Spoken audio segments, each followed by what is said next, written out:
নমস্তুতে ভবদ্দেশিনীম। শ্রী ভগবানের কৃপায় আমরা আমাদের গীতা চিন্তনে এসেছি। আমরা চতুর্থ অধ্যায়ের বলেছিলাম যে চতুর্থ অধ্যায়ে 5টি প্রকরণ রয়েছে। সেই 5টি প্রকরণের মধ্যে 2টি প্রকরণ আমরা শেষ করেছি। এখন আমাদের অবতার তত্ত্বের প্রকরণ চলছে। অবতার কেন অবতীর্ণ হন সেটি ভগবান সম্মুখে বলছেন। ভগবানের এই মর্তভূমিতে অবতরণের যে 5টি কারণ আমরা বলেছিলাম। কি কি কারণ? একটা হচ্ছে ধর্মের গ্লানি দূর করা, দ্বিতীয় অধর্মের বিনাশ সাধন, তৃতীয় সাধুদের রক্ষা করা এবং তার দুর্জনদের হাত থেকে, আর 4 হলো অত্যাচারী এবং দুষ্কৃতীদের বিনাশ, এবং 5ম হলো ধর্মের সংস্থাপন। আমরা গতদিন 2টি নিয়ে আলোচনা করেছিলাম এবং ধর্মের সংজ্ঞা ব্যাখ্যা করেছিলাম। খুব ইম্পর্টেন্ট সেই সংজ্ঞা, সেটি আমাদের মহাভারতে রয়েছে শান্তি পর্বে। সেখানে বলা হয়েছে, যুধিষ্ঠির জিজ্ঞেস করছেন মৃত্যুশয্যায় শায়িত ভীষ্মদেবকে, যে অনেকগুলো প্রশ্ন করেছিলেন, তার মধ্যে একটা প্রশ্ন ছিল যে ধর্মের সংজ্ঞা কি। তখন উনি বললেন ধারণাৎ ইতি ধর্ম, অর্থাৎ ধর্ম তাকেই বলে যা আমাদের ধারণ করে রাখে। কাকে ধারণ করে ধর্ম? ব্যক্তিকে, বস্তুকে, পরিবারকে, সমাজকে, দেশকে এবং সমগ্র বিশ্বকে। এক কথায় ধর্ম তাকেই বলে যা মানুষকে ধারণ এবং পোষণ করে। তো পিতামহ ভীষ্মের এই সংজ্ঞা বিশ্লেষণ করলে দেখা যায় যে একমাত্র মানুষই এই ধর্মের সংজ্ঞাকে সার্থক করে তার ব্যক্তি জীবন, পরিবার জীবন, সমাজ জীবন এবং দেশের মধ্যে ভারসাম্য বজায় রেখে সব দায়িত্ব কর্তব্য পালন করে চলেছে। কি করে? মানুষ ছাড়া বিশ্বের অন্যান্য যে প্রাণীগুলো রয়েছে তাদের সকলেই কিন্তু তারা নিজের স্বাভাবিক প্রবৃত্তি অনুযায়ী বা ইনস্টিংক্ট ওদের নিয়ে চলতে অভ্যস্ত। তো একমাত্র মানুষই আছে বাস্তবিক পক্ষে যারা তার প্রবৃত্তিকে নিজের বুদ্ধি দ্বারা অনুশাসন করে বা শাসন করে নিয়ন্ত্রিত করে তারা জগতের ভারসাম্য বজায় রাখতে পারে। শুধু তাই নয়, একদিকে মানুষ যেমন তার বুদ্ধিকে ধর্ম সংস্থাপনের জন্য বা শাসন করে তার অন্তর্নিহিত দেবত্ব শক্তিকে জাগ্রত করতে পারে, অপরদিকে সে কি করতে পারে? এই জগৎকে ধ্বংসও করে দিতে পারে এই বুদ্ধি দিয়ে। অর্থাৎ তাহলে সমগ্র জাতি বা সভ্যতাকে ধ্বংস করতে পারে, যেমন আমরা এখন দেখছি যুদ্ধের কি পরিস্থিতি। তো ধর্মের কাজ হলো এই মানুষের বুদ্ধির এই ধ্বংসাত্মক প্রবৃত্তিকে বা শক্তিকে নষ্ট করে সেই শক্তিকে জগৎ কল্যাণে বা মানুষের হিতের জন্য নিয়োজিত করা। এটা এক কথায় ধর্মের সংজ্ঞা। তারপর আমরা ভাগবতের গল্প বলেছিলাম, সেটা মনে আছে নিশ্চয়ই আপনাদের, যে এক পায়ে দাঁড়িয়ে পরীক্ষিত, যুদ্ধ শেষ হয়ে গেছে, পরিত্রী মৃগয়ায় বেরিয়ে দেখছেন এক পায়ে ভর করে একটা বৃষ সে দাঁড়িয়ে আছে, আর তার সামনে একটা গাভীকে একটা বলবান লোক ক্রমাগত সে কষাঘাত করে চলেছে, চাবুক মেরে চলেছে, আর গাভীটি শাস্ত্র নয়নে সেই বৃষের কাছে এর প্রতিকার চাইছেন। এই দৃশ্য, মর্মস্পর্শী দৃশ্য দেখে আমাদের পরীক্ষিতের মনে খুব কষ্ট হলো। তিনি জিজ্ঞেস করলেন এই বৃষকে, বৃষ হচ্ছে ধর্মরূপী বৃষ, সেই ধর্মের রূপ নিয়ে বৃষ হয়ে দাঁড়িয়ে আছে, এই রকম দুর্দশা তোমার কে করলো? তখন উনি বলে দিলেন যে আমার 4টে পাই ছিল, কিন্তু ওই ত্রেতা যুগে বা ত্রেতা, সত্য, দাপর, কলি, এই 4 যুগে আমার 4টে পাই ছিল, কিন্তু যখন দাপরের অবসান, সত্য যুগের অবসান হলো, কি সেই 4টে পা? তপস্যা, সুচিতা আর দয়া আর সত্য। তো যখন দাপর শেষ হলো, তখন এই সত্যযুগ যখন শেষ হলো, প্রথম একটি পা কাটা পড়ে গেল, সেটি হচ্ছে তপস্যা। দ্বিতীয় ত্রেতা যুগের অবসান হলো যখন শ্রীকৃষ্ণ চলে গেলেন, এই ত্রেতা যুগের অবসানের পরে সুচিতা রূপ পাটা কেটে গেল। তারপরে দাপরের অবসানে শ্রীকৃষ্ণের যখন অন্তর্ধান হলো তখন আমাদের এই আরেকটি পা, দয়ারূপ পাটা আমার কেটে গেল।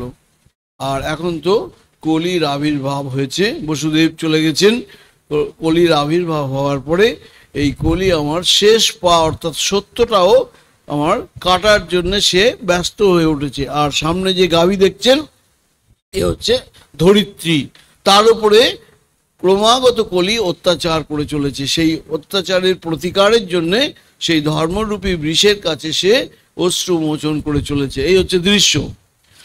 একমাত্র যেটা আমরা বলছিলাম যে এই বৃষরূপী ধর্ম তো সত্য, এটা হচ্ছে আমাদের তখন কি করলেন আমাদের পরীক্ষিত আর সময় নষ্ট না করে বুঝতে পারলেন যে তিনি তো ধর্মরাজ এবং সুবিবেচক, তো এই ধর্ম রক্ষা করাই তার কাজ। তো সুতরাং আর সময় নষ্ট না করে তিনি একটা ধারালো অস্ত্র দিয়ে সেই কলিকে বধ করতে গেলেন। কলি সঙ্গে সঙ্গে তার পদতলে পড়ে প্রাণ ভিক্ষা চাইলেন। তখন ভগবান তখন আমাদের পরীক্ষিত কি করলেন? পরীক্ষিত বললেন, না, তোমার এই রাজ্যে স্থান হবে না, তোমাকে যেতে হবে। তখন আবার পায়ে পড়ে বললেন, আপনি দয়া করে যখন আমার প্রাণ রক্ষা করলেন, আর একটু আমাকে দয়া করুন, কি আমাকে একটু স্থান দিন যেখানে আমি নিশ্চিন্তে অচল হয়ে পড়ে থাকবো, আপনাকে কোনো ডিস্টার্ব করব না। তখন বললেন ঠিক আছে, চারটে স্থান নির্বাচিত করলেন তার জন্য। কলি কি কি? যেখানে প্রাণী হিংসা হচ্ছে, জুয়ো খেলা হচ্ছে, মদ্যপানের আসর বসেছে, আর পরস্ত্রী সঙ্গ চলছে, এই চারটে জায়গা। তো কলি মোটামুটি খুশি হলো, বললো আরেকটু দয়া করুন, এতটাই যখন করলেন আরেকটু স্থান দিন, আমি কিছু করব না। কি? শত্রুতাটা চেয়ে নিলেন, যেখানে শত্রুতা হবে সেখানেও কলি থাকবে। এই পাঁচটা জায়গায় হচ্ছে কলির অবস্থান। তো যেটি বলছিলাম, তো অবশেষে পরীক্ষিত বৃষরূপী ধর্মের অপর তিনটি পা জুড়ে দিয়ে কলির গতিবিধি নিয়ন্ত্রণ করে ধর্মকে সুরক্ষা দিলেন। কেন অবতারগণ নিজেকে তার মায়া শক্তি দ্বারা প্রকটিত করেন? এটা আমরা গতদিন প্রশ্ন তুলেছিলাম। কারণ তাদের মাধ্যমেই একমাত্র সংসারের শ্রেষ্ঠ আদর্শগুলো প্রতিষ্ঠিত হয় এবং তাদের দেখেই মানুষ কিভাবে আচরণ করবে, কি তার করণীয়, কি তার লক্ষ্য, এগুলো বুঝতে পারে। এক কথায় অবতার মানে হলো একটা স্থায়ী ছাঁচ, যে ছাঁচের আদর্শে মানুষ তার নিজের জীবনটি সহজেই গড়ে নিতে পারে। তো বিশেষ যুগে বিশেষ ছাঁচের দরকার হয়ে পড়ে। কথামৃতের ভাষায় আমরা বলেছিলাম যে বাদশাহী আমলের টাকা ইংরেজ আমলে চলে না, আবার ইংরেজ আমলের টাকা এখন চলে না। এক এক যুগের প্রয়োজনে ভগবান অবতার রূপে সেই যুগের উপযোগী হয়ে আমাদের ধর্ম রক্ষা করেন। আমরা প্রশ্ন তুলেছিলাম গতদিন যে এবারে শ্রীরামকৃষ্ণ আমাদের জন্য কি আদর্শ রেখে গেলেন, সেটা আমরা প্রশ্ন তুলেছিলাম। তার উত্তরও আমরা দিয়েছিলাম, মানুষের ধর্মজীবনে যা কিছু প্রয়োজন সব আদর্শের প্রতিষ্ঠাতা তিনি। তাই তিনি এবার দিয়ে গেছেন আমাদের সব আদর্শের প্রতিষ্ঠাতা। একজন মানুষ যদি ধর্মজীবন যাপন করতে চান, তার যা যা দরকার সবটাই শ্রীরামকৃষ্ণের জীবন এবং বাণীতে আমরা পাই। তো আমরা মানুষের সেই জন্য স্বামীজি তাকে কি বললেন? সর্বধর্ম স্বরূপিণী। সে হিন্দু হোক, মুসলমান হোক, খ্রিস্টান হোক, যে ধর্মই হোক না কেন, সব ধর্মেরই সেখানে তিনি পরাকাষ্ঠা, সেই সবাইকে পথ দেখাচ্ছেন। এই জন্য বললেন সর্বধর্ম স্বরূপিণী। তো এবারে এই জন্যে সব আদর্শের পরাকাষ্ঠা এক জায়গাতেই এরকম আমরা দেখতে পাই। সে জ্ঞানী হোক, ভক্ত হোক, কর্মী হোক, যোগী হোক, সবাই শ্রীরামকৃষ্ণের থেকে তাদের লক্ষ্যে পৌঁছানোর যথেষ্ট রসদ খুঁজে পাবে। সেই জন্যে অবতারগণের ভেতরে এরকম পরিপূর্ণতা, এক কথায় দেখেই বোধহয় আমরা স্বামীজি তাকে অবতার বরিষ্ঠ বলেছিলেন। কারণ এরকম এক জায়গায় সব ধর্মের সব আদর্শের আমরা যে প্রতিফলন পাই সেটি ইতিহাস খুঁজলে আর পাওয়া যায় না। এই জন্যই স্বামীজি তাকে বলেছিলেন অবতার বরিষ্ঠ, অবতারদের মধ্যে শ্রেষ্ঠ। এই আমাদের কতদিন আলোচ্য বিষয় ছিল। তো এই পরের শ্লোকে তার অবতরণের কাল নির্ধারণ করছেন। অবতারণের যে 5টি কারণ আমরা বলেছিলাম, তার মধ্যে আমাদের 2টি নিয়ে আমরা আলোচনা করেছিলাম, পরের 3টি নিয়ে এখন আলোচনা। এই পরের 3টিতে আলোচনার মধ্যে কি রয়েছে, আমরা 7 নম্বরে আজকে যাবো, তাই তো। যদা যদা হি ধর্মস্য গ্লানির্ভবতি ভারত অভ্যুত্থানম অধর্মস্য তদাত্মানম সৃজম্যহম। এটি একটি অফ কোটেড শ্লোক, মানে খুব চালু শ্লোক। সব মহারাজরাই দেখবেন, আপনারা যেখানেই কেউ পাঠ শুনতে গেছেন এই শ্লোকটি শোনেননি এরকম খুব কম আছে। কি কি বলছেন সেখানে, হে ভারত, প্রাণীগণের অভ্যুদয় এবং নিঃশ্রেয়সের কারণ বর্ণশ্রমাদি ধর্মের অধঃপতন এবং অধর্মের অভ্যুত্থান হয়, তখন আমি স্বীয় মায়া বলে দেহবান হই। এটা ছিল 7 নম্বরে। 8 নম্বরে আছে পরিত্রাণায় সাধুনাম বিনাশায় চ দুষ্কৃতম ধর্ম সংস্থাপনার্থায় সম্ভাবামি যুগে যুগে। সাধুদের রক্ষার জন্য আর দুষ্টদের বিনাশের জন্য এবং ধর্ম সংস্থাপনের জন্য আমি যুগে যুগে অবতীর্ণ হই নররূপে। তো আমরা দেখব যে তিনি এই শেষ 3টি কারণ যেটা এই 2টি শ্লোকে ব্যাখ্যা করছেন। প্রথম বলছেন কি, প্রথম বলছেন যে যদা যদা হি ধর্মস্য, অর্থাৎ যেখানে যেখানে ধর্মস্য গ্লানির্ভবতি ভারত, যেখানে যেখানেই ধর্মের গ্লানি হয় সেখানেই আমি আবির্ভূত হই সাধুদের রক্ষা করার জন্যে আর দুষ্টদের দমনের জন্যে, ধর্ম সংস্থাপনের জন্যে। প্রথমেই বলছেন পরিত্রাণায় সাধুনাম। তো এই সাধু কেন বলছেন এ কথা, কারণ সাধু মহাত্মাদের দ্বারাই অধর্মের নাশ হয় এবং ধর্মের প্রসার ঘটে, তাই তাদের রক্ষা করা এ ভগবানের দায়বদ্ধতা রয়েছে। সেই জন্য তিনি অবতার হয়ে সেই দায় পূরণ করেন। ঠাকুর বলছেন এসেছি যে বলবো কার দায়, যে জানে তার দায়, কথা ঠাকুরের এতে আছে, খুব সুন্দর।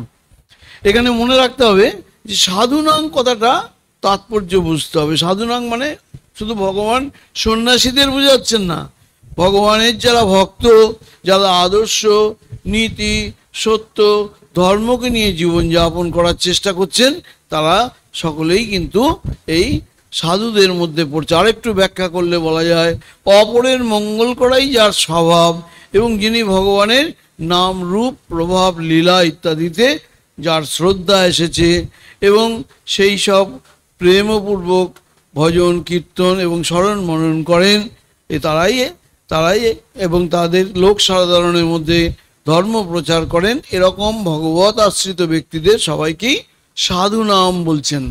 এক কথায় পরমার্থ প্রাপ্তি, ভগবান লাভ অথবা আমাদের শ্রেয় লাভ বা দৈবী সম্পদ অর্জন করাই যারা জীবনের উদ্দেশ্য বলে মনে করেছে, সেটা সংসারী মানুষও হতে পারে, যারা সত্যকে ধর্মকে আদর্শকে নীতিকে পবিত্রতাকে নিঃস্বার্থপরতা থেকে নিরহংকারিতাকে যারা জীবনের উদ্দেশ্য মনে করে তাদের জীবনটা নিয়ন্ত্রণ করার চেষ্টা করছে, তারা কিন্তু সকলেই এই সাধু নাম বা সাধুদের মধ্যেই তারা অন্তর্ভুক্ত। এবার যেটি বলছিলাম, সত্যিকারের সাধু ব্যক্তিদের ভাব ক্রিয়া এবং দৈনন্দিন আচরণের দ্বারা শুধু মানুষ নয়, পশু পক্ষী জীব জন্তু দেবতা পিতৃপুরুষ ঋষি মুনি সকলেরই তারা হিত সাধন হয়ে থাকে। তাই সাধু ব্যক্তিদের রক্ষা করা ভগবানের একান্তই কর্তব্য। একটা প্রশ্ন মনে জাগে আমাদের বাস্তব দৃষ্টিতে। কি প্রশ্ন?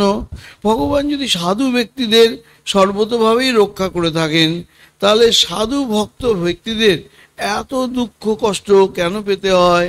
এটা আমরা সবাই জানি বাস্তব অভিজ্ঞতায়। এই প্রশ্ন কথামৃতেই আমরা পাই। হীরানন্দ বলে একজন ভক্ত পশ্চিম দেশ থেকে আসছেন, এসে অনেক দূর 2000 মাইল দূর সেখান থেকে, চণ্ডীগড়ের ওদিকে হরিয়ানা ছিল লোক, এসে প্রশ্ন করছেন ঠাকুরকে এই একই প্রশ্ন। তার মনে হয়েছিল ঠাকুরের এত ভক্তি, এত শুদ্ধ সত্য ভাগবতী তনু, যার লুচি ছিটতে গিয়ে হাত কেটে যায়, এরকম মানুষ, শুদ্ধ সত্য মানুষ, তার এরকম কষ্ট কেন? কিছু খেতে পারছে না, গলা দিয়ে কিছু নামছে না। বাস্তব জীবনেও আমরা দেখি এই মেলাতে পারি না। যারা একটু সৎ মানুষ, আদর্শবান মানুষ, নীতিবান মানুষ, তাদের যেন কষ্টের কোনো শেষ নেই, দুঃখের যেন শেষ নেই। সেই জন্যে তাদের এত বেশি সংগ্রাম, এত বেশি দুঃখ কষ্ট কেন, এই প্রশ্নটা আমাদের সবাই জাগে। কারণ উত্তরটা হচ্ছে এই যে সাধুদের রক্ষা করার অর্থ হলো তাদের ভাবকে রক্ষা করা। কিরকম? তাদের শরীর, ধনসম্পত্তি, মান মর্যাদাকে রক্ষা করা নয়, এটা মনে রাখতে হবে। তিনি সাধুদের পরিত্রাণ করছেন মানে এইগুলো নয়। কারণ ভক্তগণরা, সাধুরা এসব জাগতিক বিষয়কে কোনো গুরুত্বই দেয় না। যখন মায়ের গয়না চুরি হলো, মথুর কি বললেন ঠাকুরকে? হ্যাঁ হ্যাঁ, যখন গয়না চুরি হলো ওই কালীঘর, ইয়ে ঘরে বোধহয় আমাদের, হ্যাঁ, তখন বললো তুমি কিরকম মানুষ, তুমি মহাপুরুষ, সেটা গয়নাগুলো রক্ষা করতে পারলেন না। তখন কি বললেন ঠাকুর? বললেন তোমার কাছেই ওটা খুব মূল্যবান।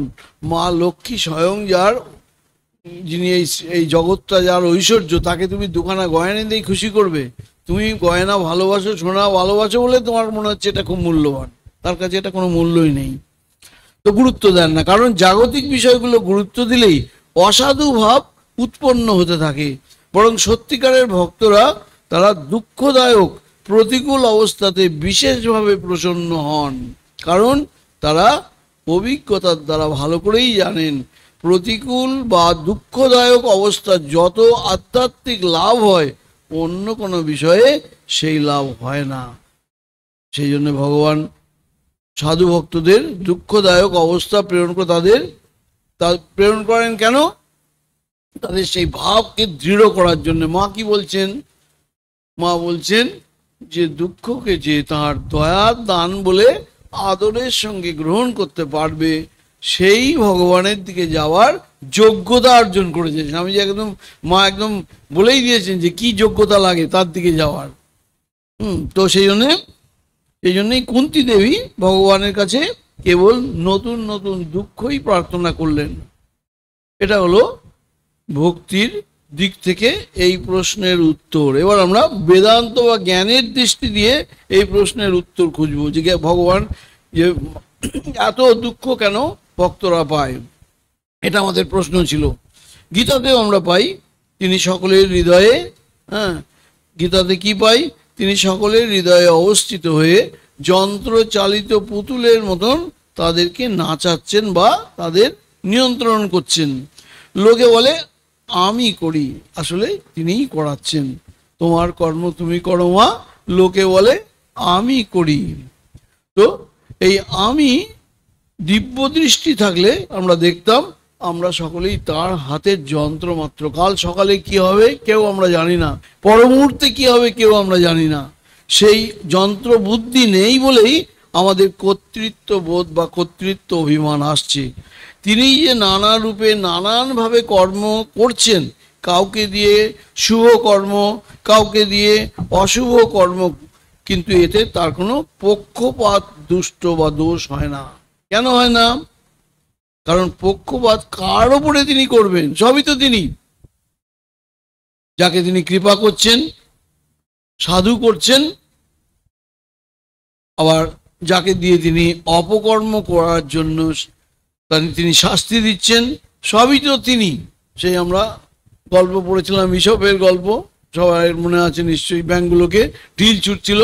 ঠিক তেমনি তিনি কাকে তিনি, সেই সবই তো তিনি। ঠাকুরের সেই দর্শনের কথা মনে পড়ে। ঠাকুর একদিন দেখছেন একটা বাচ্চা ছেলে ফড়িংয়ের পেছন দিকে কাঠি গুঁজে দিচ্ছে। এইটা দেখে ঠাকুর কি বললেন? বললেন, রাম, তুমি নিজেই নিজের এরকম দুর্গতি করছো। আসল কথাটা হলো ভালো মন্দ, শুভ অশুভ সবই তিনি করাচ্ছেন, সবই তিনি আমাদের করাচ্ছেন, এবং এই ভেদ বুদ্ধিটা সবই তিনি আমাদের ভেতরে দিয়ে যাচ্ছেন। অর্থাৎ শুভাশুভ ভেদ আছে বলেই শুধু শুভতে আমরা তাকে দেখতে পাই, আর ভেদ দৃষ্টির জন্য অশুভতে আমরা তাকে দেখতে পাই না। ভেদ বুদ্ধি আছে। ভেদ বুদ্ধি মানে ওই যে বললাম যে তুমিই সব করছো এটা মনে নয়, কর্তৃত্ব অভিমান, আমি তুমি আলাদা হয়ে যাচ্ছে। ভেদ বুদ্ধি মানে বোঝা গেছে কিনা? যেখানে সবই তিনি সেখানে ভেদ বুদ্ধি নেই। আর যেখানে যেখানে দেখা যাচ্ছে এটা ভালো এটা মন্দ, এটা করণীয় এটা অকরণীয় বুদ্ধি আসছে, সেটাই ভেদ বুদ্ধি। তো এই ভেদ বুদ্ধির জন্যে অশুভ সারাবার জন্যে শুভ বিষয়ে অর্থাৎ ভগবানের লীলা কীর্তন মন নিবিষ্ট রাখার জন্য চেষ্টা করতে হয়, নচেত আমাদের মনে অশুভ ভাব বেড়ে যাবে। অতএব দেখা গেল তাহলে সিদ্ধান্ত কি হলো? শুভ দ্বারা অশুভকে দূর করাই হলো আমাদের সাধন।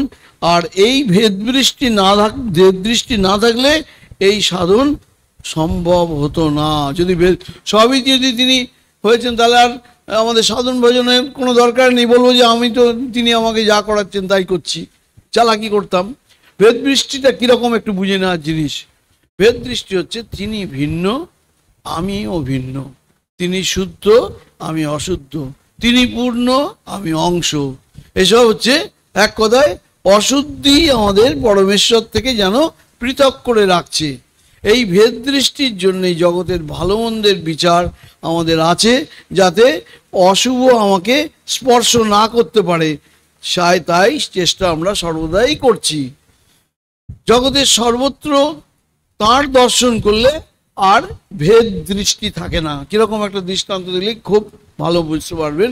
কথামৃতর থেকেই বলি, একটি সাধুকে কিছু দুষ্ট লোক খুব মেরেছিল। এবারে আশ্রমে খবর চলে গেল, তাকে ধরাধরি করে নিয়ে যাওয়া হলো, অজ্ঞান হয়ে গেছে। এবার দুধ টুধ খাওয়ানোর পরে তাকে জিজ্ঞেস করা হলো যে কে তোমাকে মেরেছিল বলো তো? তখন কি উত্তর দিল? বলল, যিনি আমায় মেরেছিলেন তিনিই এখন আমাকে আদর করে দুধ খাওয়াচ্ছেন। এই হচ্ছে ভেদ দৃষ্টি না থাকা। সর্বভূতে ব্রহ্ম দর্শন, এটা জ্ঞানের দৃষ্টিতে, বেদান্তের দৃষ্টিতে আমাদের এই জগতের হিসাব মেলানো। তো জগতের সর্বত্র এটা আর থাকে না, যেটা বলছিলাম। তাই সর্বত্র তিনি পরিপূর্ণ রয়েছেন। এখন কাকে শুভ আর কাকে অশুভ বলবো? সবই তো তিনি। যখন সবই রামের ইচ্ছা হচ্ছে, তখন আমার বা আপনার বা যদু মধুর এসবের ইচ্ছার কি দাম আছে? এবারে আমরা মানে দৈনন্দিন জীবনে আসছি।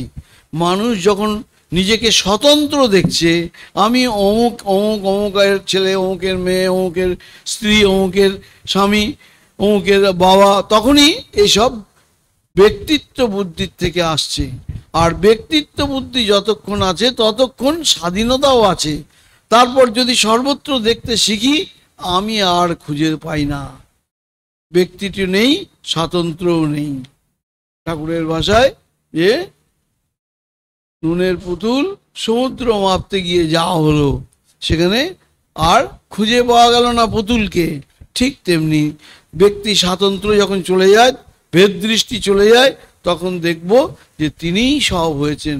শত্রুরূপে আঘাত করছেন, মিত্ররূপে সাহায্য দিচ্ছেন, বন্ধুরূপে আবার কষ্ট দিচ্ছেন, আবার আত্মীয় বা বন্ধুরূপে আবার আমাকে সান্ত্বনাও দিচ্ছেন। সবই তিনি করছেন। এটা ভেদ বুদ্ধি। আশা করি এবার বোঝা গেছে ভেদ বুদ্ধি জিনিসটা কি। তো এত সব বাহ্য বিভিন্নতা সত্ত্বেও আসলে আমাদের রামের ইচ্ছা যে গল্পটি ঠাকুর বলেছেন, সেটা খুব ইম্পর্টেন্ট গল্প। এত সব বিভিন্নতা থাকা সত্ত্বেও আমাদের অন্তরে সেই এক পরম তত্ত্ব প্রচ্ছন্নভাবে রয়েছেন। একটি ক্ষুদ্র ধারার মতন সবার মধ্যে বইছে। সেই ছোট ছোট জলধারা বিভিন্ন পথ দিয়ে এক অসীম অনন্ত সিন্ধুর উদ্দেশ্যে প্রবাহিত হয়ে চলেছি আমরা সবাই। সেই সমুদ্রই হলো আমাদের পরম গতি। উপনিষদে আছে সা কাষ্টা সা গতি, সা কাষ্টা পরমাগতি। তো সেই সা কাষ্টা মানে সেই লাস্ট রিসোর্ট, সেটাই। সেখানে গিয়েই আমাদের যাত্রা বা জার্নি শেষ হয়ে যাচ্ছে। চলার পথের এই চরম নিবৃত্তি। যেতে যেতে এই ক্ষুদ্র ব্যক্তিত্বের গণ্ডি লয় হয়ে যায়। শুদ্ধ বিন্দু জলরাশিতে পড়লেই সেই জলরাশির সঙ্গে এক হয়ে যায়। আমাদের উপনিষদে মন্ত্র আছে। আমরাও সেই ব্রহ্ম সিন্ধুতে পতিত হলে আর বিন্দু থাকবো না। তখন সিন্ধুতে পরিণত হব। আমরা যে ক্ষুদ্র, আমরা যে ভিন্ন, আমরা যে অংশ, তখন আর মনে হবে না। তখন মনে আমি সমুদ্রই আছি। জলবিন্দু ভাবছিল আমি, স্বামীজি বলছেন জলবিন্দুটা কাঁদছে যখন সমুদ্রের থেকে উঠে গেল, তখন সমুদ্র বলছে কোনো চিন্তা নেই, তুমি মেঘ হয়ে আবার আমার কাছেই ফিরে আসবে। তো আমাদের এই কান্নাকাটি, রোগ শোক দুঃখ, এটা কোনো কিছু নেই। বলছেন যেখান থেকে তুমি এসেছো আমার কাছেই তুমি আসবে, কোনো চিন্তা তোমার নেই। তো এটাই আমাদের বেদান্তের সিদ্ধান্ত। সেই জন্য শুদ্ধ আমাদের সকলকেই হতে হবে। যতক্ষণ খণ্ড ব্যক্তিত্ব বা জীবভাবের বোধ রয়েছে ততক্ষণ আমরা এই বুঝতে পারবো না। যাই হোক, আমরা পরিত্রাণ সাধুটার কথা, সাধুনাং কথাটি ব্যাখ্যা করতে এতক্ষণ আলোচনা করছিলাম। ভগবান যদি সাধু ভক্তদের পরিত্রাণই করেন, তাদের কেন এত দুঃখ কষ্ট, কেন এত প্রতিকূলতা, এর উত্তর খুঁজে বেড়াচ্ছিলাম। একটা হচ্ছে ভক্তের দৃষ্টিতে, আর একটা বেদান্তের দৃষ্টিতে বা জ্ঞানের দৃষ্টিতে। এবার আমরা শ্লোকটার প্রথম লাইনের দ্বিতীয় অংশের আলোচনা করব। কি বলছেন সেখানে? বিনাশায় চতুষ্কৃতাম। সাধুতার সংজ্ঞা বিষয়ে আমরা বিস্তারিত আলোচনা করেছি। এবার অসাধু বা দুষ্কৃতিকারী কাকে বলে বা কারা, তার আলোচনা। দুষ্কৃতকারী তারা যারা এই সংসারের উৎপত্তি বিনাশশীল, পরিবর্তনশীল, দুদিনের নিত্য অনিত্য দুঃখময় সংসারকে আশ্রয় করে যারা চিরদিন এই মরজগতেই বেঁচে থাকতে চায় এবং সব রকম সম্পদ সংগ্রহ করে, তারাই ভগবানের দৃষ্টিতে দুষ্কৃতিকারী বা অসাধু। কিভাবে তাদের অসাধু ভাব আসছে? দুদিনের জিনিস, অসৎ জিনিস, পরিবর্তনশীল জিনিসে যখন গুরুত্ব দেওয়া আরম্ভ করে তখন কি হয়? কামনা সৃষ্টি হয়। আর কামনা যেমন যেমন বৃদ্ধি পেতে থাকে, তাদের ভেতরে সদ্ভাব বা সাধুভাবও লোপ পেতে থাকে। অর্থাৎ সাধুতার মূল কারণ হলো, অসাধুতার মূল কারণ হলো কামনা। দুষ্কৃতিকারী ব্যক্তিরা অধর্মের প্রচার আর ধর্মের হানি ঘটায়। তাদেরকে বিনাশ করতে স্বয়ং ভগবান তখন অবতার রূপে জন্মগ্রহণ করেন। তো কামনাপরায়ণ ব্যক্তিদের কামনার অতিবৃত্তিকালে মিথ্যা, কপটাচার, ছলনা, বেঈমানি বা নানান রকমের হিংসা, দেশ বা পরস্পরের মধ্যে সন্দেহ, অবিশ্বাস, এইসব দুর্গুণ দুরাচারকে তারা অন্যায় বলে আর মনে করে না। কথামৃতের ভাষায় ম্যাথরের গুয়ের ভাড়ে আর গন্ধ লাগে না। হ্যাঁ, সে ওই করতে করতেই অভ্যস্ত। তো যেই কথা হয়ে গেল সঙ্গে সঙ্গে গিয়ে ড্রপ করে নেই। আমরা নাকে আঙুল দিয়ে বসে থাকি, রুমাল দিয়ে, কিন্তু তার কোনো কিছু মনে হয় না। তো বলছেন মানুষ অন্যায় করতে করতে, মিথ্যে কথা বলতে বলতে, ভুল করতে করতে, সেটা যে অন্যায়, সেটা যে আমার পাপ, এই বোধটাই তাদের চলে যায়। এই তখনই, এছাড়া তাদের যে প্রবৃত্তি মার্গ, কোনটা প্রবৃত্তি মার্গ, কোনটা নিবৃত্তি মার্গ, সেসব বা বেদাদি শাস্ত্রীতে কি করণীয়, এসবের বিরোধিতা করাই তাদের স্বভাব হয়ে দাঁড়ায়। কথায় কথায় বলবে তুমি ওইসব করো, আমার দরকার নেই। হ্যাঁ, অসাধু ভাবের মানুষ ভগবান দুষ্কৃতম পদ্ধতির দ্বারা বোঝাতে চাইছেন।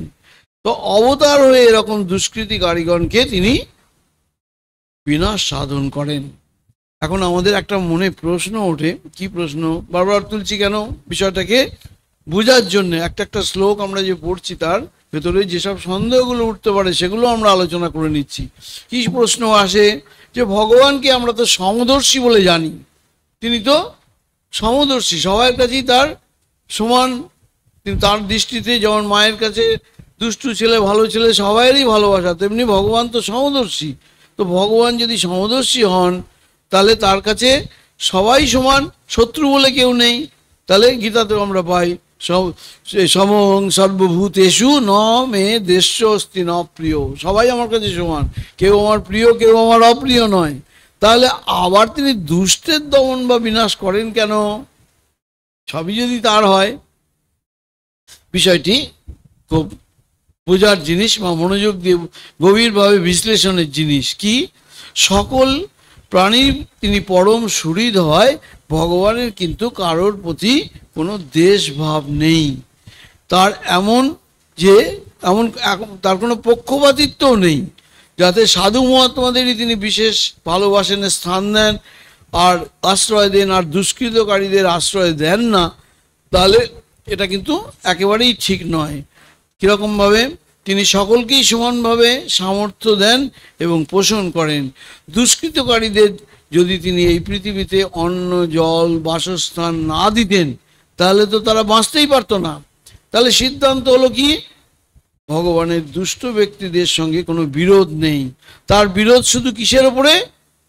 তাদের কৃত দুষ্কর্মের প্রতি। কারণ তাদের এই দুষ্কর্মের জন্য তাদের নিজেদের সঙ্গে জগতেরও পরম অকল্যাণ সাধিত হচ্ছে বা অহিত সাধিত হয়ে যাচ্ছে। তাই তিনি জগতের এবং দুষ্ট লোকদের মঙ্গলের জন্যে দুষ্টের বিনাশ করেন এবং পাপীদের সহস্তে বধ করে নিজ ধামে প্রেরণ করে তাদের মুক্তিরও ব্যবস্থা করেন। এরকম অহেতুক কৃপা সিন্ধু তিনি। আমরা দৃষ্টান্ত দেব, এইসব ভাগ্যবানদের দৃষ্টান্ত আমরা পুরাণ বা আমাদের ইতিহাসে প্রচুর পাই, যেমন প্রচুর শত শত পাই, যেমন কংস, শিশুপাল, রাবণ, হিরণ্যকেশু ইত্যাদি সর্বদাই দুষ্কৃতকারীদের দ্বারা, এরা সব এই যাদের নাম বললাম, তিনি সর্বদাই এইসব দুষ্কৃতকারীদেরও হিত চেয়েছিলেন এবং তারা যেন ভগবানের ভাবাদর্শ নেয়। সেই জন্যে কি করেছিলেন? যুধিষ্ঠির দুর্যোধনের কাছে বারবার সন্ধি প্রস্তাব পাঠাচ্ছেন, কিন্তু দুর্যোধন কি বলছে? বিনা যুদ্ধে নাই দেব সুচাগ্র মেদিনী। এখন যেমন আমরা যুদ্ধের কথা শুনছি, দুজনেই বলছে একটুকু আমরা ছাড়বো না। তো তখন রাম অবতারও সেম দেখি স্বয়ং অঙ্গদকে পাঠাচ্ছেন ভগবান সন্ধি প্রস্তাব দিয়ে। রামচন্দ্র উত্তরে রাবণ কি বললেন?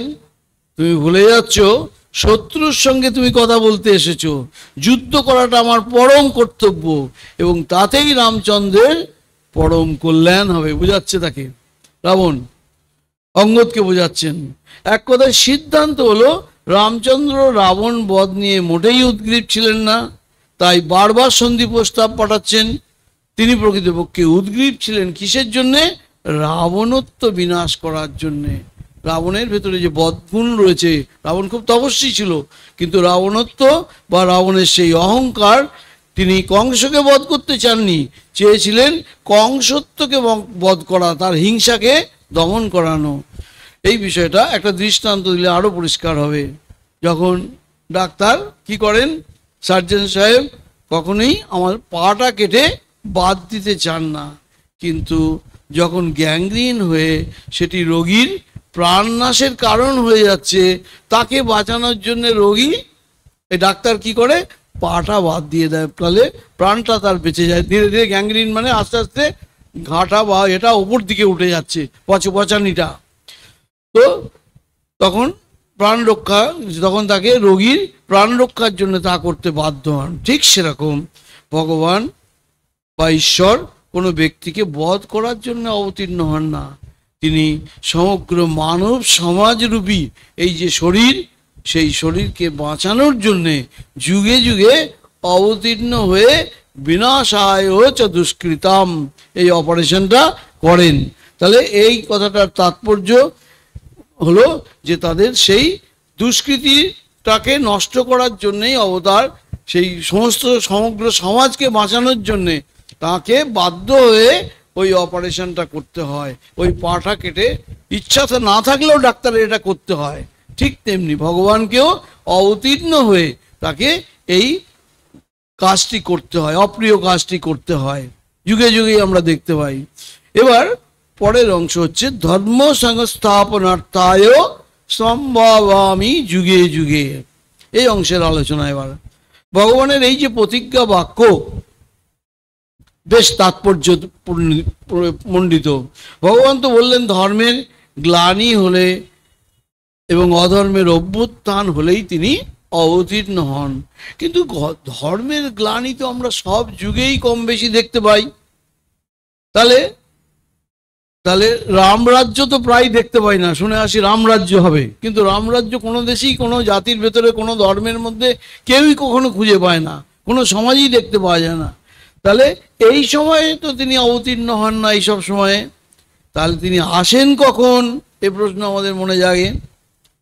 যখন ধর্মের গ্লানি এবং অধর্মের মাত্রা অতিরিক্তভাবে বেড়ে যায়, ঈশ্বর ধর্মের গ্লানি দূর করার জন্যে বা তা পুনঃস্থাপনের জন্য অবতীর্ণ হন।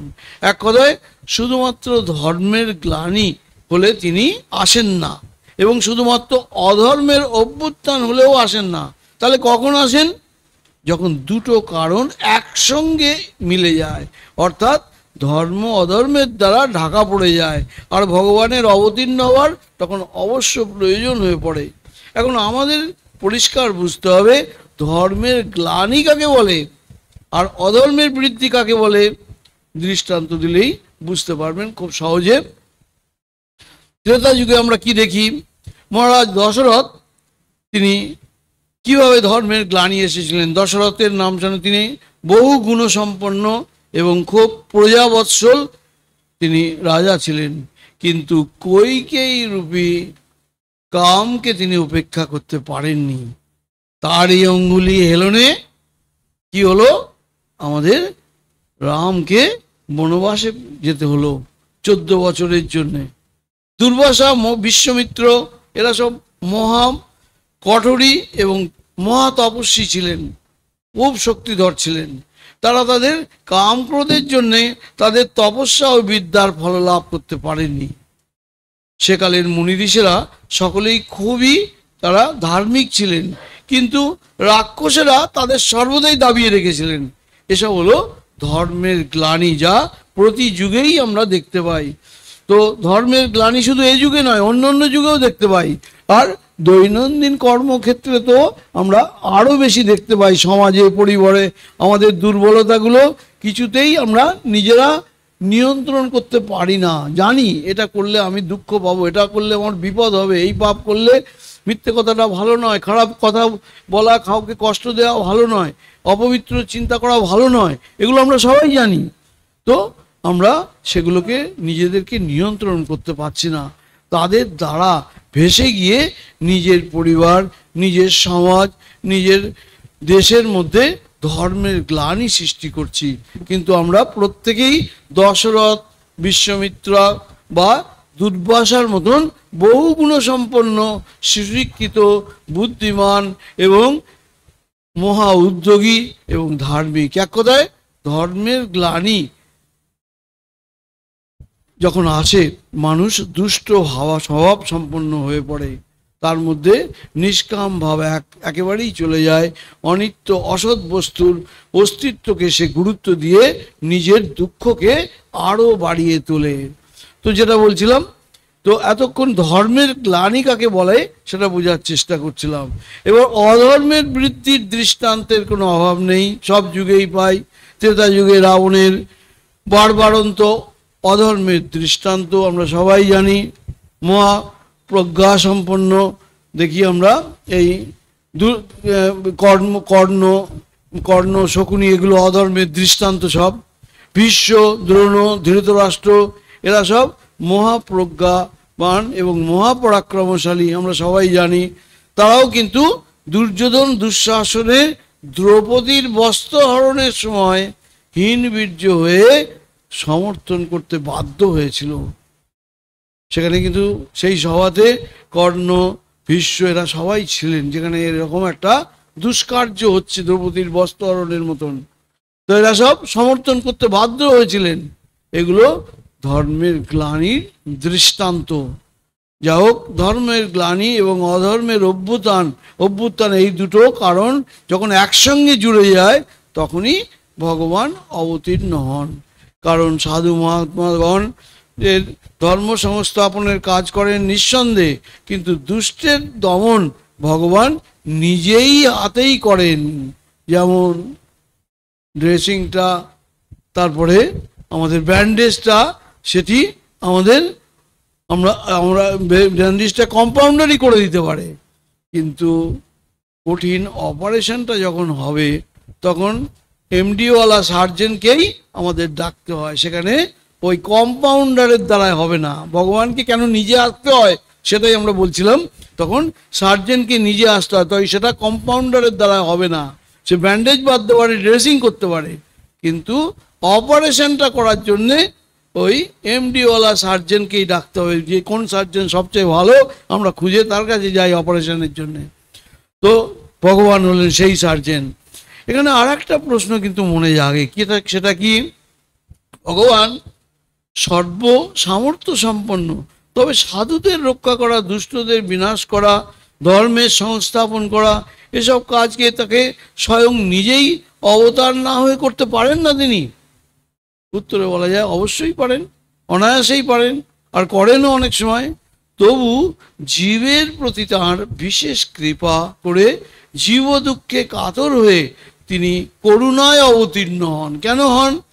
কারণ এই নরদেহে অবতারণ কালে জীব ভগবানের দর্শন, স্পর্শন, আলাপন ইত্যাদি ভবিষ্যতে তার দিব্য লীলার শ্রবণ, মনন এবং সেই চিন্তনের একটা সুযোগ পায়, এবং মননের দ্বারা, তার উপদেশে বলির দ্বারা, তার আচরণের দ্বারা খুব সহজেই একসঙ্গে বহুকাল ধরে এই জীবোদ্ধারের কাজটি তিনি সম্পন্ন করেন। ঠাকুর তো 50 বছর ছিলেন মাত্র, এই 50 বছরে তিনি যা করে গেছেন, ভক্তদের মধ্যে যে আলোড়ন সৃষ্টি করেছেন, স্বামীজি বলছেন 1500 বছর সেটি চলবে।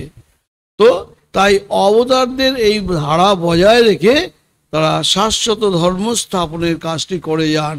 আগেই বলেছি অবতারের দুটি ভাব, একটি হলো তিনি ভগবান, আরেকটি হলেন তিনি ভক্ত। একটি তার দেবভাব, আরেকটি তার হচ্ছে মানুষ ভাব। একটি তার ঐশ্বর্যের ভাব, আরেকটি হচ্ছে তার ঐশ্বর্যের ভাব এবং তার দেবত্বের ভাব। ঐশ্বর্য এবং দেবত্ব দুটো আছে, একটা মাধুর্য ভাব, ভুল বলছি, একটা ঐশ্বর্যের ভাব হচ্ছে ভগবানের ভাব, আর মাধুর্য ভাব হলো ভক্তের ভাব। এই দুটো ভাব নিয়েই তিনি তার লোককল্যাণের কাজ করার জন্যে এই মরজগতে আবির্ভূত হন, জীবোদ্ধারের কাজটি তিনি সম্পন্ন করেন। তাই এই অবতারণে আগেই বলেছি আমরা যে ভগবান হয়ে জীবোদ্ধার করেন তিনি, আর ভক্ত হয়ে ভক্তদের আকর্ষণ করেন, তাদের প্রেম ভক্তি লাভের ইচ্ছা পূরণ তিনি করেন। তার কয়েকটা খণ্ডচিত্র আমরা অনুধ্যান করব, খুব মর্মস্পর্শী, খুব মনে রাখার মতন অ্যালবাম ঠাকুরের জীবন থেকে। এই যুগের ভগবান তিনি কিভাবে এই নরলীলা করে গেলেন তার কয়েকটা দৃষ্টান্ত আমরা দেব ঠাকুরের জীবন থেকে, তাহলে বুঝবো অবতারত্বের বিশেষত্ব কি। অবতার যখন আসেন তখন আমরা বলি সকলকে একভাবে আকর্ষণ করেন না, নানানভাবে, তাই ভক্তদের সঙ্গে তার বিচিত্র সম্বন্ধ থাকে। আমরা বলেছি সেই মহেন্দ্র ডাক্তারের কথা, তিনি অবতারের অবতারত্ব মানছেন না, বলছে তুমি খুব ভালো মানুষ, কিন্তু যখন তখন যে লোকের মাথায় পা দাও এটা আমার একদম ভালো লাগে না। তো তিনি অবতার বলে মানছেন না, কিন্তু রোগীর ফাঁদে পড়ে গেছেন, অর্থের ক্ষতি হচ্ছে, উনি বলছেন আমার অনেক পয়সা নষ্ট হচ্ছে, কর্তব্যের হানি হচ্ছে, কারোর সঙ্গে কথা দিয়ে কথা রাখতে পারছেন না, কর্তব্যের ত্রুটি হচ্ছে, তবু দক্ষিণেশ্বরের আকর্ষণ ছাড়তে পারছেন না। রাত 3টের থেকে সেই পরমহংসের ভাবনা শুরু হয়েছে, রাত 9টা পর্যন্ত সেই একই ভাবনা চলেছে। এই কথা শুনে ঠাকুর হাসতে হাসতে বললেন ও তো ইংরেজি পড়েছে, তাই তাকে এসব কথার বলার জো নেই যে অবতার হয়ে আসে, আমাকে চিন্তা করো এ কথা বলা যাবে না, ইংরেজি পড়েছে না, সেই জন্যে তা আপনি এখন করছেন। হাসছেন কেন না, মোহ মায়া তার ভেতর দিয়ে যে প্রবল আকর্ষণ চারিদিকে প্রসারিত করছেন, তাই কাণ্ডটি দেখে হাসছেন, যে মানছে না তাকেও কিভাবে টেনে আনছেন এই দেখে তিনি এনজয় করছেন। ডাক্তার ধীরে ধীরে ঠাকুরের ভাব গ্রহণ করে কত বিনয়ী হয়েছিলেন সে কথা আমরা জানি। বলছে আমি সবাইয়ের পায়ের ধুলো নিতে পারি বলে সবাই পায়ে হাত দিতে আরম্ভ করলেন, দেখবেন কথা মৃত্যুতে, যেটা ডাক্তারের মতন ওই রকম মানি লোক বলছেন আমারও কোনো অভিমান নেই, আমি সবাইয়ের পায়ে হাত দিয়ে প্রণাম করতে পারি। তারপরে আসি গিরিশ বাবুর সঙ্গে আবার অন্য সম্বন্ধ। তিনি থিয়েটারের নেশার ঝোঁকে গাল মন্দ করছেন, গরম লুচি রাতখানা খাইয়ে দাঁড়িয়ে দিয়েছেন, এসব জানেন আপনারা। হাসছেন আর বলছেন শালা গরম লুচিটা খেতে দিলে না, আধখানা মাত্র খাওয়া হলো। এসব উত্তরে গিরিশ যা দিয়েছ তাই পাবে, বিষ দিয়েছ বিষ পাবে, এটা আমরা আলোচনা করেছি অনেকবার।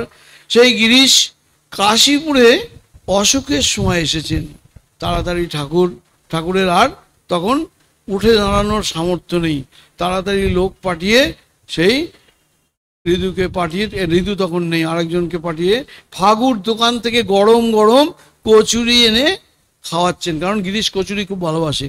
আচ্ছা, তো তারপরে এবারে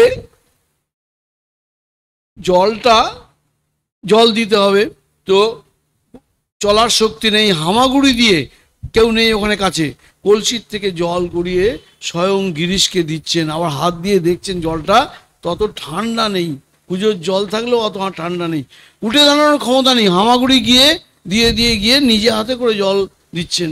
এত স্নেহ, এত মমতা, নিজেকে কত রকমের প্রকাশ করছেন। আরেকটি মর্মস্পর্শী দৃশ্য কথামৃতেতে আমরা পাই, ঠাকুরের সঙ্গে বিজয়ের সংক্ষিপ্ত কি কথাবার্তা হলো দুর্গেয় ভাষায় কেউ জানে না।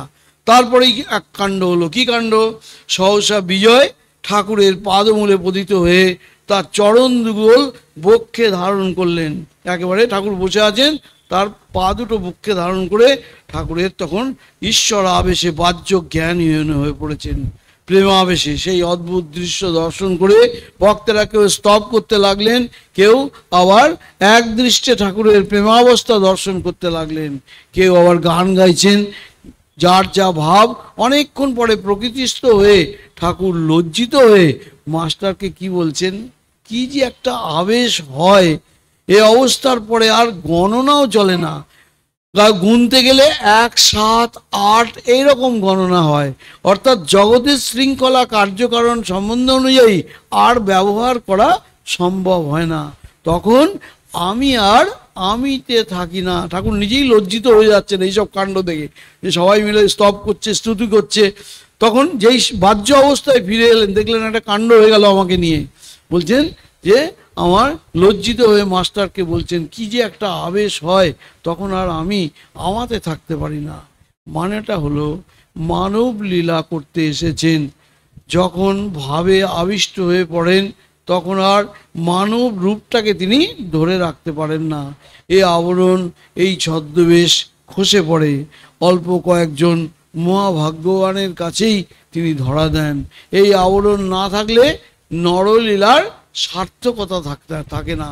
তিনি যে আমাদের আপনজন, একান্ত ঘরের মানুষ, সেটি আমরা বুঝতে পারতাম না। এই রোগ, এই শোক, এই দুঃখ, এই দয়া, ক্ষমা, তার প্রত্যেকটার ভেতরেই তিনি দৈবী সম্পদ আমাদের ভেতরে প্রবেশ করাচ্ছেন, ইনজেক্ট করার চেষ্টা করছেন, তার আচরণের মধ্যে দিয়ে, বাণীর মধ্যে দিয়ে, কথার মধ্যে দিয়ে, তার ভাবের মধ্যে দিয়ে সর্বক্ষণ তিনি আমাদের বোঝানোর চেষ্টা করছেন যে কিভাবে ভগবান মানুষ হয়ে এলে তার আচরণটি কীরকম হয়, কীরকম মধুরতা, কীরকম আকর্ষণ, সেটি তিনি আমাদের স্বয়ং ব্যবহার করে দেখাচ্ছেন। আমরা অবতারত্বের এই আজকে 3টে যে আরও বৈশিষ্ট্য সেটা নিয়ে আলোচনা করলাম। কখন তিনি অবতীর্ণ হন, ধর্মের বিনাশ কাকে বলে, অধর্মের বিনাশ কাকে বলে, কে দুষ্কৃতী, কেন তাকে স্বয়ং আসতে হয়, অন্য লোককে পাঠালেই তো হতো। কি বললাম আমরা, যে ব্যান্ডেজ বাঁধার জন্য কম্পাউন্ডার আর ড্রেসিং করার জন্য হতে পারে, কিন্তু অপারেশন করার জন্যে এমডিওয়ালা সার্জেনকেই দরকার হয়। কোন সার্জেন সবচেয়ে নামই আমরা খোঁজ করি, তো সেই জন্যে তাকে আসতে হয়। আর শেষকালে হলো যে এই অবতারের তিনি অন্য লোককে পাঠাতে পারতেন, কিন্তু নিজে আসেন কিসের জন্যে? দুটো উদ্দেশ্য থাকে অবতারের, একটা হচ্ছে লীলা আস্বাদন আর একটা লোক কল্যাণের কাজ।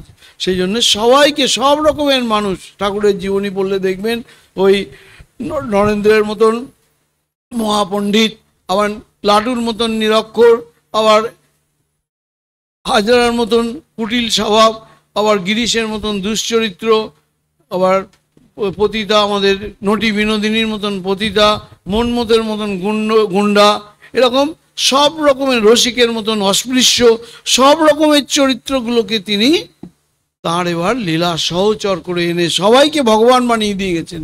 যাদের নাম বললাম তারা সবই কিন্তু আমাদের প্রাতঃপ্রণম্য।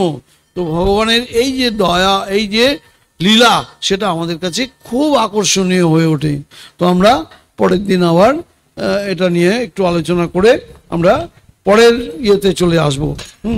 তো আমরা চেষ্টা করছি যতটা সম্ভব এই অবতার চরিত্রটা আমাদের ফুটিয়ে তোলার ঠাকুরের কাছে প্রার্থনা করি তিনি আমাদের বোঝার শক্তি দিন। ওম শান্তি শান্তি শান্তি হরি ওম তৎ।